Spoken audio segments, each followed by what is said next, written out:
बिस्मिल्लाहिर्रहमानिर्रहीम। अस्सलाम वालेकुम वरहमतुल्लाहि वबरकातुहू। Welcome to my YouTube channel आसान इलाज और मैं हूं ज़ियाउल्लाह।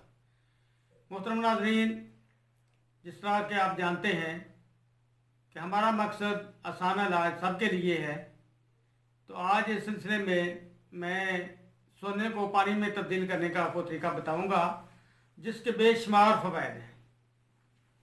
ये सोना एक ऐसी धात है जो शुरू से लेकर एक बहुत कीमती धात के तौर पर जानी जाती है, क्योंकि इसकी में बहुत सी सिफात हैं जो दूसरी धातों में नहीं पाई जाती।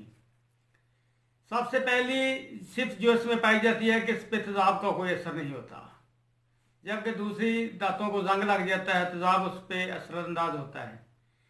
इसी तरह इसकी चमक धमक बहुत प्यारी होती है।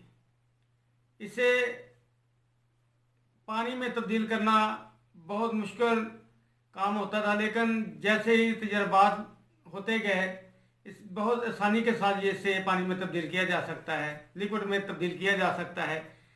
तो आज मैं आपको इसका तरीका भी बताऊंगा और इसके इस्तेमाल और उसके बेशुमार फ़वाइद में से कुछ फ़ायदा आपकी नज़र करूंगा। तो आए देखें कि इसमें किस तरीके से हम इसे तैयार कर सकते हैं। ये देखें, ये सोने का जेवर पड़ा हुआ है। आप इस तरह करें कि 1 ग्राम आप सुनार के पास जाकर इसका फटोर बनवा लें।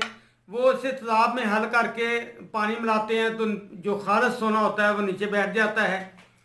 वो आप 1 ग्राम ले लें या 1 ग्राम के वर्क ले लें, क्योंकि वर्क बहुत महंगे पड़ेंगे और उसमें गारंटी भी नहीं दी जा सकती कि वो खालिस सोने के होंगे या उसमें मिलावट होगी, क्योंकि हमारे पास कोई पैमाना नहीं है।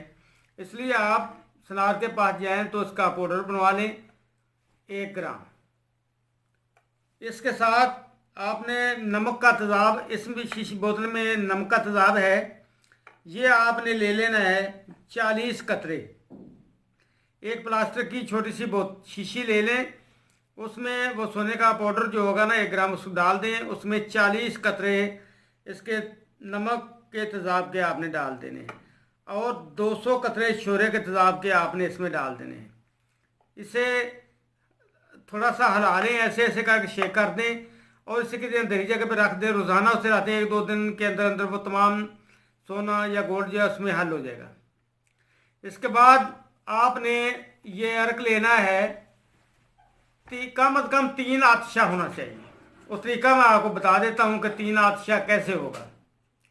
ये 120 मिलीलीटर लेना है आपने पैमाइश करके। वो सोने वाला पानी जिसमें तेज़ाब था वो 120 मिलीलीटर पानी अर्क से आतिशा में आपने मिलाकर अच्छी तरह हिला लेना है और उसमें थोड़ा सा मिलाकर फिर उसमें डाल देना है ताकि यकसां हो जाए, एक जैसा हो जाए। ये आपके पास माउज़ ज़हर तैयार हो गया है। इसके बहुत से फ़ायदे हैं, बेशुमार फ़वाइद का हामिल है। पहले नंबर पे ऐसी जिनसी कमज़ोरी जो शुगर की वजह से लाहक हो जाए उसके लिए ये आबे हयात है। सिर्फ 2 या 3 कतरे आपने इसमें से ले लेने का सुबह और शाम को। दूसरे नंबर पे वो लोग जिनके पट्टे कमज़ोर है, मस्कुलर पेन होती रहती है या थोड़ा सा काम करने से थकावट हो जाती है, उनके लिए भी बेहतरीन है।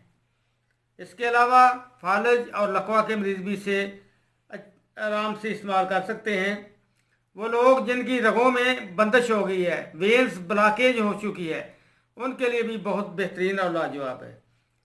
प्रसूती बहार वो बहार होता है जो ख़वातीन को अमूमन बच्चे की पैदाइश के बाद हो जाता है, तो इस बहार के लिए भी ये इसका रिजल्ट बहुत अच्छा आता है।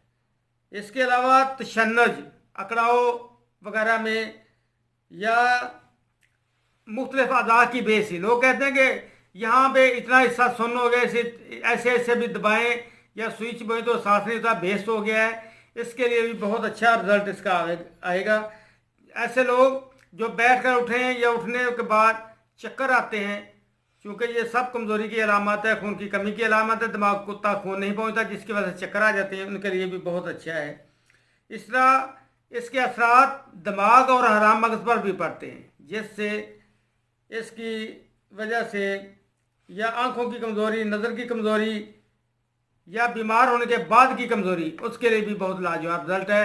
ज़रूर बनाएं। थोड़ा सा कीमती तो है लेकिन इसके रिजल्ट बेशुमार है। अब ऐसे लोग जो शुगर के मरीज़ हैं उनके लिए बहुत अच्छा है।